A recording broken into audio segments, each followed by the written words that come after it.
Today we're going to be talking about period poverty in low-income countries. Period poverty refers to the lack of access to menstrual products, proper sanitation, and education about menstruation. It disproportionately affects women and girls in low-income regions and is deeply tied to gender inequality. It has very broad impacts and affects physical and mental health, school attendance, and even income.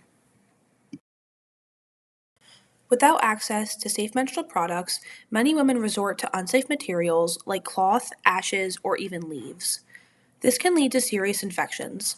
Situations like these don't just harm physical health, it can also cause psychological distress.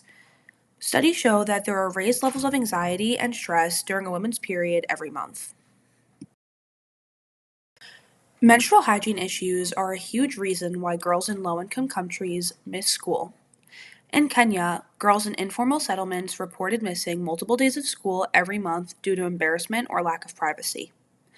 In Uganda, an intervention study showed that providing menstrual support improves school attendance. This pie chart shows the reasons that girls may miss school during menstruation by estimated percentages. As you can see, about 35% of these absences come from lack of menstrual products, 25% come from lack of private sanitation facilities, 15% are from menstrual pain or illness, and 20% are caused by stigma or embarrassment. The last 5% are from other reasons. Privacy is a necessary but often overlooked part of menstrual health. Without private toilets or bathrooms, many girls and women feel too embarrassed or unsafe to manage their periods properly. This often leads to absences from school or work, not because they don't want to participate, but because they fear leaks, smells, or being made fun of. One study talked about how girls in Nairobi lacked private stalls or disposal bins in schools, which forced the girls to stay home during their periods.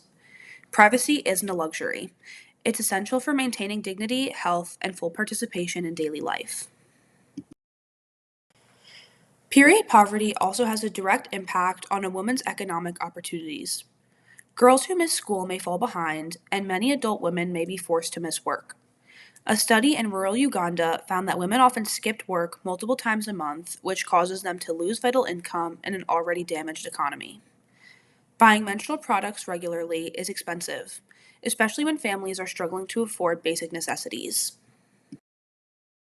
Menstrual stigma adds another layer of difficulty to this issue. In many communities, periods are seen as taboo. This leads to silence, shame, and social isolation. In Brazil, girls from marginalized social and class backgrounds face heightened stigma and exclusion. In India, scheduled caste and scheduled tribe women face similar intersectional challenges. Looking at real world examples helps show the scope of this issue. In India, class based discrimination deepens period poverty. In Kenya and Uganda, school based programs have shown success in improving attendance. And in Brazil, menstrual injustice intersects with both race and poverty. Systemic change is the only real solution to this growing problem. That means not just giving out products, but also addressing education, infrastructure, and the deep cultural stigma surrounding menstruation.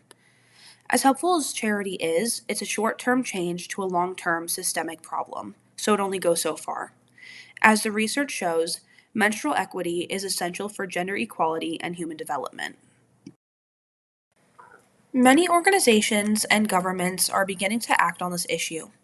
Some countries are investing in education and product distribution, while others are promoting reusable menstrual products like pads, cups, and discs.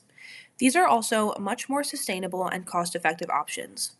The Meniscus 2 intervention in Uganda, which stands for Menstrual Health Intervention and School Attendance, is a great example of how these programs can be effective. This was a pilot study designed to test whether improving menstrual health in schools could boost girls' attendance and well being. The results were quite promising. Girls in the intervention schools reported less absences, more knowledge about menstruation, and improved confidence. Meniscus 2 shows that systemic change is possible when menstrual health is treated as a human rights and education issue instead of just a hygiene issue. Programs like this are critical models for what effective, scalable solutions can look like in other countries. To wrap up, Period poverty is a global injustice that reaches every part of a woman's life, from her health to her future opportunities.